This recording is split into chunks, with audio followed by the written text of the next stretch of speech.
This is Optimal Finance Daily, episode 512, The Curse of Making Too Much Money and Not Pursuing Your Dreams, by Sam of FinancialSamurai.com. And I'm Dan, your host. I'm here each Monday through Friday reading to you from some of the best personal finance blogs on the planet.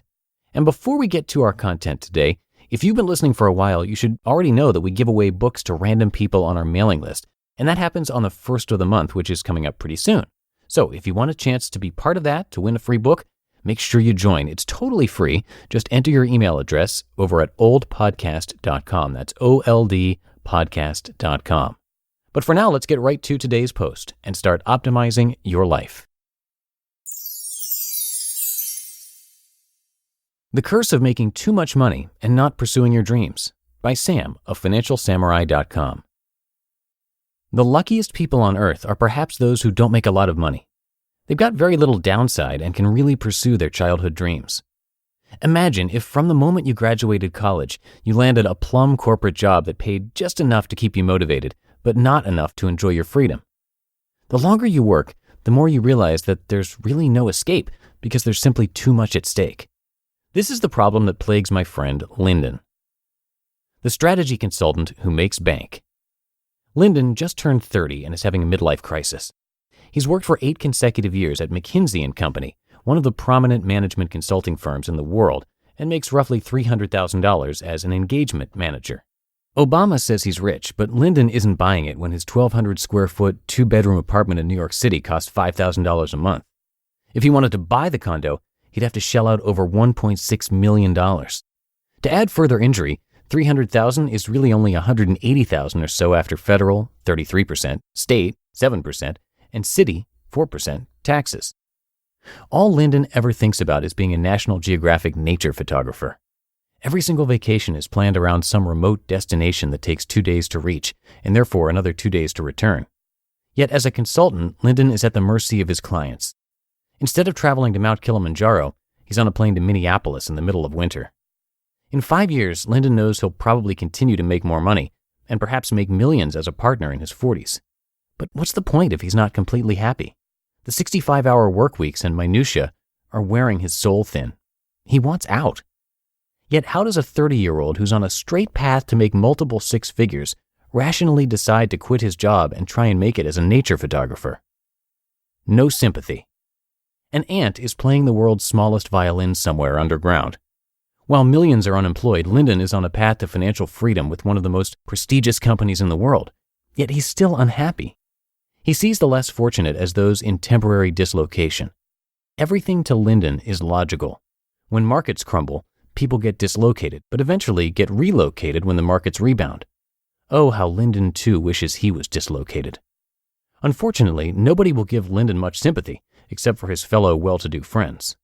Ironically, it's the sympathy that Lyndon seeks, which makes him only hang out with people of his same socioeconomic class. He understands that most of America won't understand him, so he shuns most people. One temporary solution. In 2 years, Lyndon will have served 10 years at McKinsey, a long enough period of time for him to not feel guilty about taking a sabbatical. He's never taken a 2-week vacation at once, and he's never taken more than 4 weeks off for the entire year. How could he, since the firm is paying him so much? It wouldn't be fair to his clients, he justifies to himself. The problem with taking a sabbatical in 2 years is that he still has to work for another 2 years.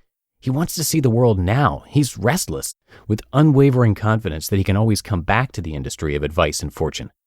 If he can't, and ends up spending most of his money, he can always get a temporary loan or work part-time to extend his dreams. Walking away. Lyndon decides that one of his New Year's resolutions is to reboot. After his bonus hits his bank account, he wants out, but is afraid to pursue his dreams. He'll have $250,000 in savings with no debt to his name if he quits. Remember, though, that if he works another year, he'll save another $80,000, and then another $80,000 plus every year forever. The key issue is the word forever. Solutions to Lyndon's dilemma. 1. Build your brand online. Lyndon should start his photography website ASAP before he negotiates a severance. Own your own brand online through your own website and potentially reach 3+ billion people online. I started Financial Samurai in 2009 and was able to make a livable online income after 2.5 years to permanently leave corporate America. If you feel you're not getting paid what you're worth and want to boost your income, start your own business online on the side. It used to cost a fortune and a lot of employees to start your business. Now you can start it for next to nothing with a hosting company like Bluehost for under $4 a month, and they'll give you a free domain for a year to boot. Skip all the unnecessary add-ons. Connect with like-minded people, find new consulting gigs, and potentially make a good amount of income online one day by selling your product or recommending other great products.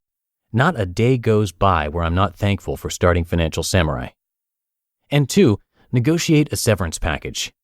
After 10 years of working at McKinsey, it's clear Lyndon is on good terms. He should be able to negotiate a severance package worth 20 to 30 weeks of pay, or up to $130,000. I negotiated my severance after 11 years at one firm and am collecting my finally deferred compensation in 1H 2017. My severance has paid for 5 years' worth of living expenses. Never quit your job. Get laid off instead. You just listened to the post titled, "The Curse of Making Too Much Money and Not Pursuing Your Dreams" by Sam of FinancialSamurai.com. And this article sparked over 170 comments, so Lyndon himself decided to write a post, and I'll read that for you tomorrow.